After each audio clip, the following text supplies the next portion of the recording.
Funding for this program is provided by Annenberg CPB to advance A reforma, a reação, novos dogmatismos, novos pragmatismos, e a Europa estava receptiva, principalmente em suas cidades. Os escritos espalhavam novas ideias e os artistas se voltavam a temas seculares e de vida cotidiana. A ascensão das classes médias, neste episódio de A Tradição Ocidental.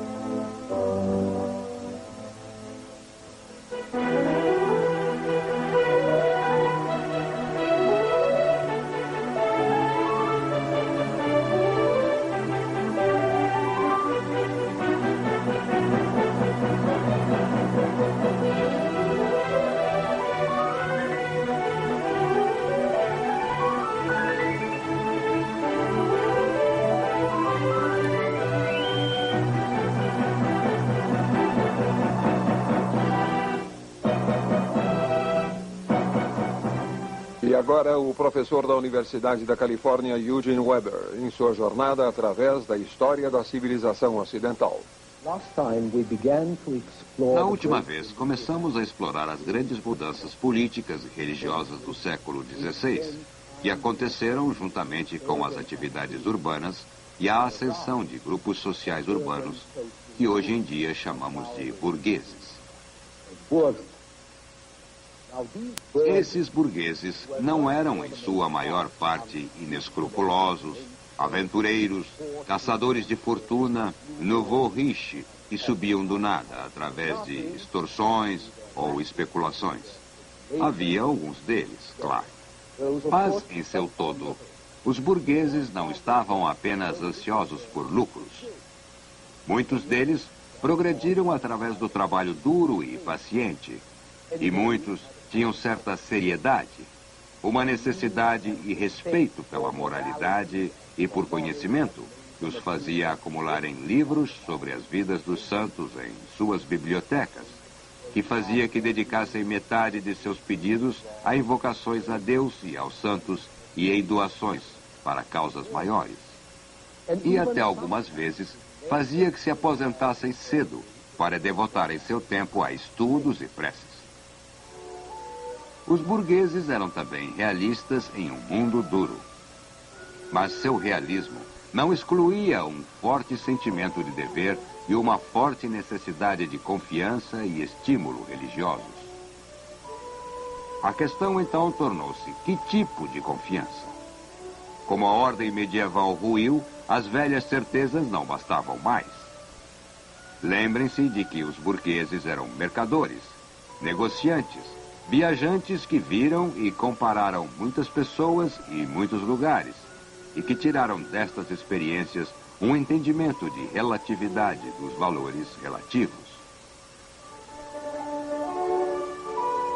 E pelo fato de lidarem com quantidade, dinheiro e coisas materiais, eles também desenvolveram a percepção da precisão, da exatidão e, acima de tudo, talvez das soluções práticas.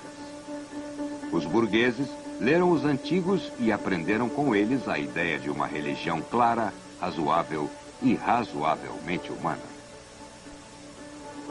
Que tipo de religião a igreja oficial tinha a oferecer? As pessoas simples tinham seus santos e o fogo do inferno. Pessoas mais educadas recebiam os serviços da igreja, que eram indiferentes e puramente formais. E quando observaram mais profundamente, descobriram que os teólogos escreviam livros para outros teólogos. Isso era parte do problema. De algum modo, a reforma protestante era menos uma revolta contra a corrupção do que contra a pequenez e a condescendência.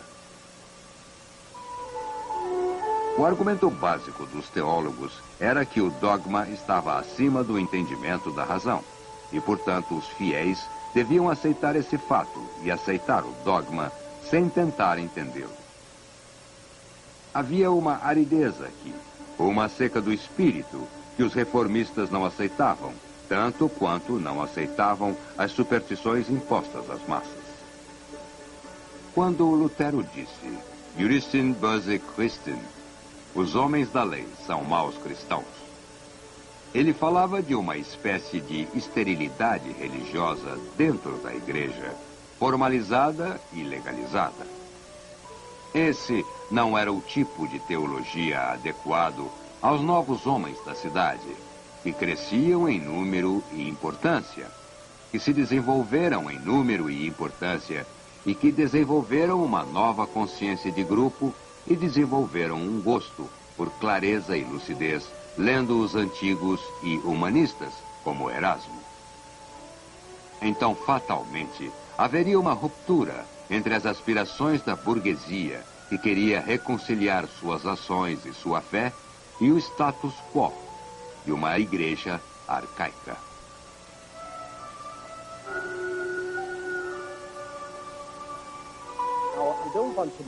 Não quero deixar minha explicação muito estreita. Nunca uma interpretação única pode ser válida. E não existe relação exclusiva entre a reforma e a ascensão da burguesia. Para começar, a burguesia do século XVI não era o grupo social dominante que se tornou no século XIX.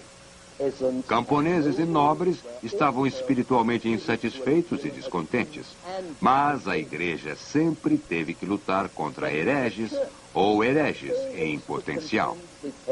A maioria deles ansiosos por aproximarem as pessoas da salvação e de Deus. Ela sempre conseguiu tratar dos hereges atraindo-os ou queimando-os.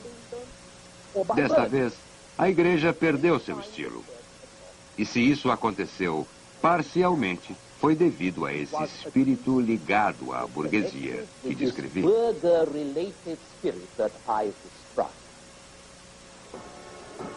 A brecha entre a igreja e a burguesia aumentava cada dia. Mais ainda, porque a maior parte do clero, especialmente os teólogos, desconhecia ou não se importava muito com as preocupações do seu tempo.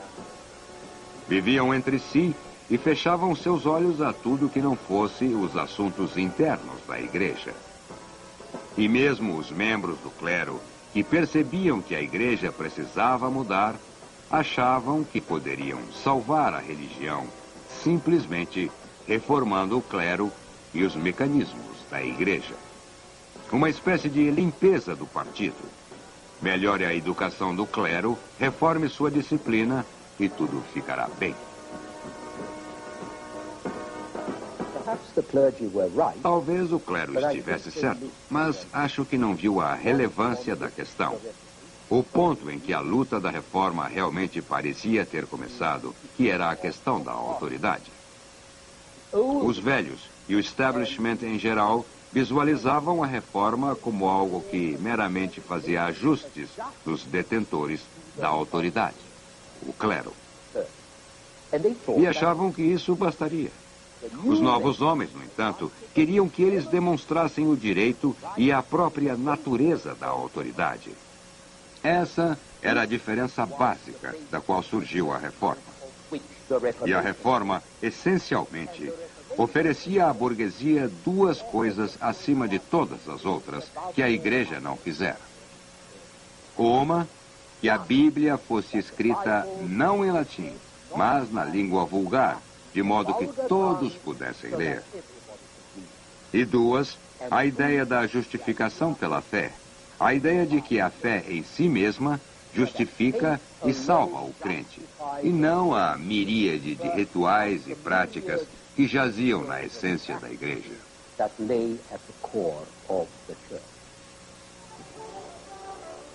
Essas ideias não foram captadas no ar por Martinho Lutero em 1517 e nem por João Calvino, o teólogo e reformista francês, que foi banido de Paris em 1518 por seus ensinamentos protestantes. Essas ideias já existiam em um estado mental, em uma aspiração geral.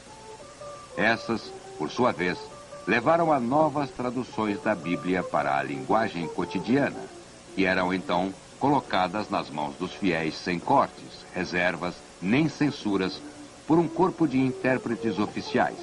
E isso deu ao povo da época duas novidades. Primeira, um Deus vivo e humano.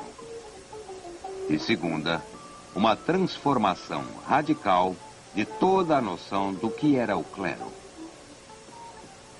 As pessoas queriam se aproximar de Deus, se aproximar de Cristo, mas sentiam que estavam sendo seguras, afastadas por falta de oportunidade de se ligarem a um diálogo direto entre o crente e seu Redentor. Esse diálogo direto seria possível se a Bíblia fosse escrita no seu idioma, de modo que você pudesse lê-la em sua própria casa. Mas esse seria um diálogo do qual o padre, daí em diante, estaria ausente. Ou, ao menos, subordinado, indesejado, algumas vezes até considerado indigno. O fato é que, cada vez mais, os burgueses subiam ao topo por esforço pessoal, por seus próprios méritos e dons, lutavam por avanços e alcançaram sucessos, e sabiam que deviam apenas a si mesmos. Esses homens não queriam a meditação dos padres, nem sua intromissão. Eles continuavam sendo respeitosos com seus superiores sociais ou espirituais, mas tinham um novo orgulho e uma nova noção de responsabilidade que os encorajava a questionarem a maioria das autoridades, exceto as mais altas. Outro progresso que surgiu do novo espírito burguês da época foi a nova valorização do trabalho braçal. E isso também afetou a atitude dos novos homens em relação à igreja. Por centenas e milhares de anos, o ideal do homem era uma espécie de ócio improdutivo, que só devia ser abandonado por propósitos destrutivos, formais ou rituais. A maioria das pessoas ganhava a vida com o suor do corpo, mas isso porque eram forçados. Trabalhar era vulgar. Mesmo o cristianismo, que punha a prece e a meditação acima do trabalho e outras buscas do mundo, até o cristianismo adotava essa opinião. Mas no século XVI, católicos como Rabelais e protestantes como Calvino começaram a cantar outra canção. E a letra dizia: aquele que não trabalha não merece comer. Viam muito pouca bondade nas vidas inúteis dos monges que oravam, mas não contribuíam com nada de concreto para o bem-estar de seus irmãos. E então, agora os monges e padres eram considerados como parasitas, que evitavam as responsabilidades do mundo, não fazendo bem a ninguém, e menos ainda a si mesmos. E mais ainda, você não precisa de monges e padres, se tem sua Bíblia e pode lê-la. Tem o Deus eterno de um lado e você, o crente, do outro lado, que pode receber a ajuda de Deus sem intermediários.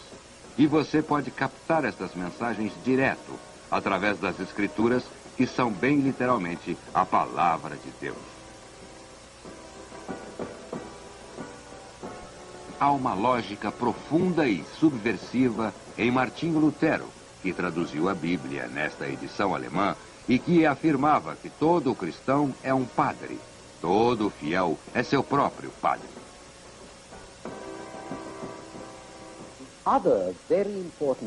Um outro presente muito importante que a reforma ofereceu à burguesia foi a ideia de que somente a fé justifica e salva o crente. E o que se deve perceber aqui é que a fórmula da justificação pela fé, pela qual tantas pessoas aceitavam a perseguição e a morte, não era tanto uma fórmula teológica, mas uma fórmula psicológica. Ela oferecia duas coisas. Antes de tudo, ela atacava a mística predominante católica da justificação por obras. Não apenas boas obras, como criar altares de sacrifício, não só pagamentos, mas também mortificação pessoal, a punição do corpo, a rejeição da vida ativa e assim por diante. Todo esse sistema de valores que vimos triunfar com a ascensão do cristianismo e da religiosidade depois da queda da civilização mediterrânea, 10 ou 12 séculos antes, agora era rejeitado pela Reforma numa radical reavaliação da vida, do mundo, do corpo e por uma reavaliação de atividades em todas as esferas. Atividade para a maior glória de Deus, é claro, mas também para a glória e uso das coisas que Deus criou e que não deviam ser ignoradas, nem postas de lado levianamente. Mesmo quando alguns protestantes se tornam puritanos, tendendo a renunciar ou rejeitar os prazeres da vida e da carne, uma posição que chegava perto de uma certa tradição católica de santidade. Os puritanos ainda assim representavam um tipo de personalidade diferente. Católicos e protestantes podiam até concordar que o mundo era um lugar terrível e só o que contava era a salvação. Mas os católicos, em geral, preferiam ser apoiados por uma igreja paternalista que oferece acesso ou intercedesse, ao menos, a favor da salvação, enquanto os protestantes insistiam que você devia produzir a sua própria salvação. Tinha de criá-la por sua conta. Pode-se ver como isso se encaixava perfeitamente com o novo espírito urbano do empreendimento e do pragmatismo. A justificação pela fé também aboliu o temor terrível de que você pudesse morrer sem perdão, não absolvido por um padre de todos os pecados que punham em risco sua salvação, e abolia o culto dos mortos, todas as preces e práticas que habitavam no coração da sensibilidade cristã, bem como de tantas outras religiões. Assim, nas novas sociedades protestantes, as missas dotadas, altares e todas as atividades e monumentos que desviaram o dinheiro do consumo e investimentos seculares, tudo isso acabou. A casa do Senhor cedeu seu esplendor para a sobriedade. A sobriedade que combina com o temperamento sóbrio e sério dos burgueses, banqueiros e estudiosos que admiravam Lutero por ousar enfrentar o próprio imperador e insistir em seu direito de obedecer ao seu próprio critério e à sua própria consciência.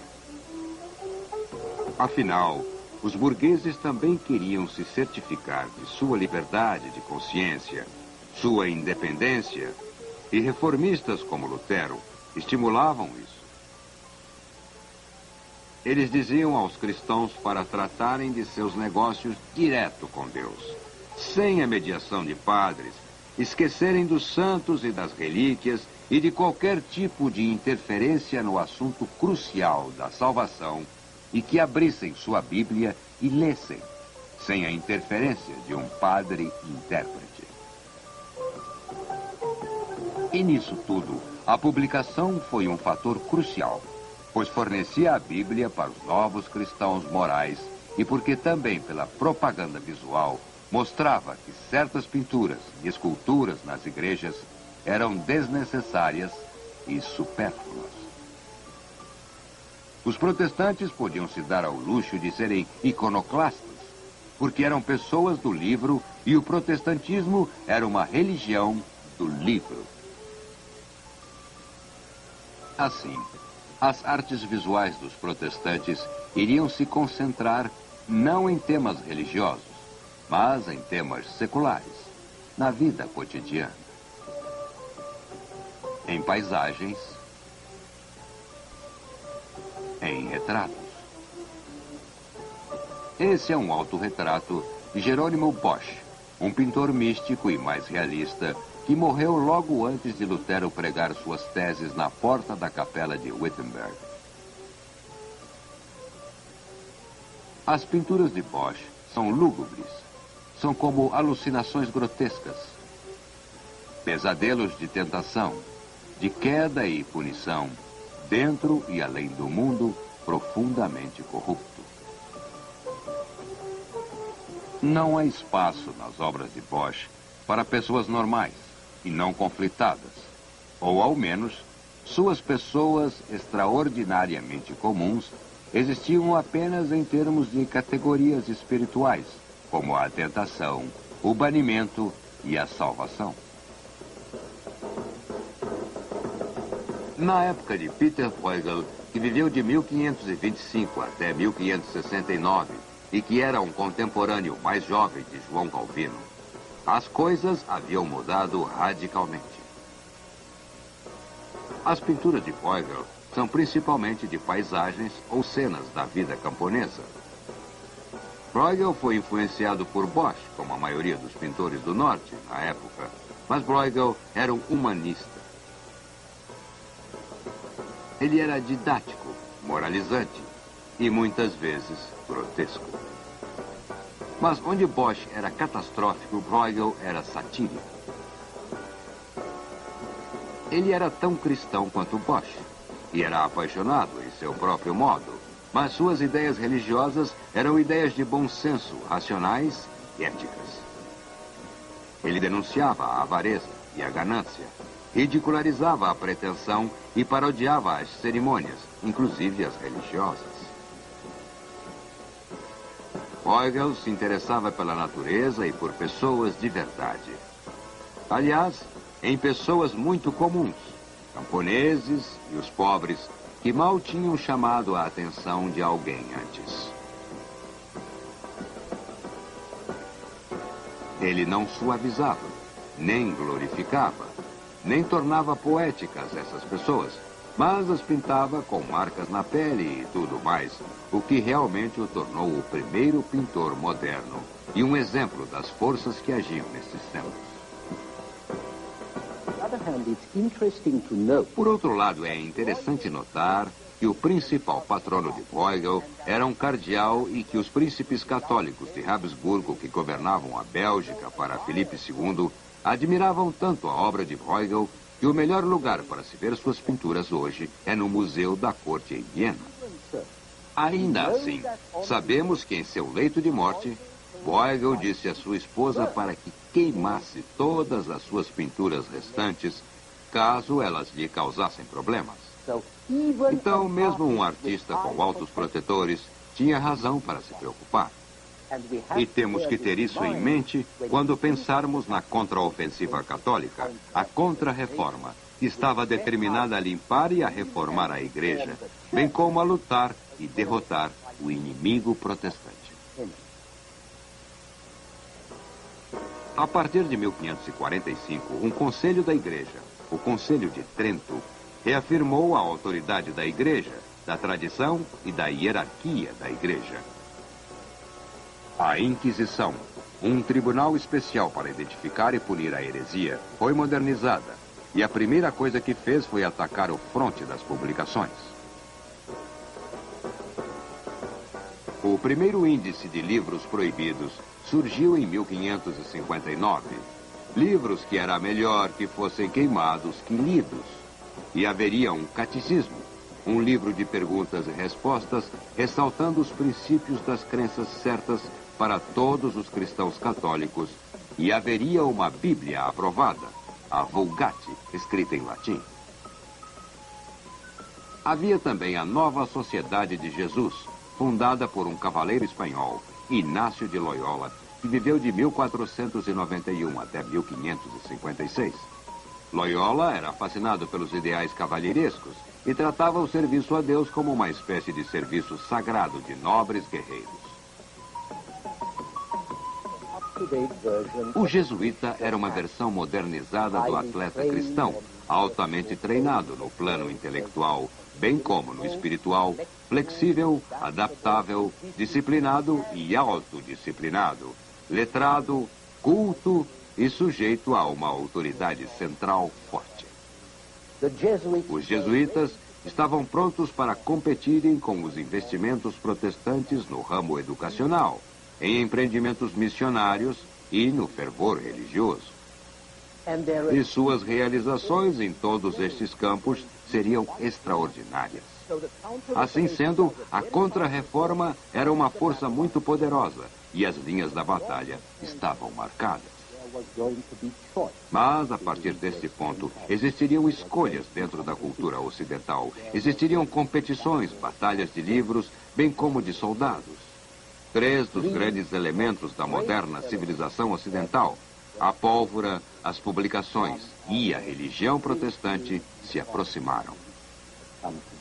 Veremos como essa mistura poderia ser explosiva nos próximos programas.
Funding for this program is provided by Annenberg CPB to advance excellent teaching. For information about this and other Annenberg CPB programs, call 1-800-LEARNER and visit us at www.learner.org.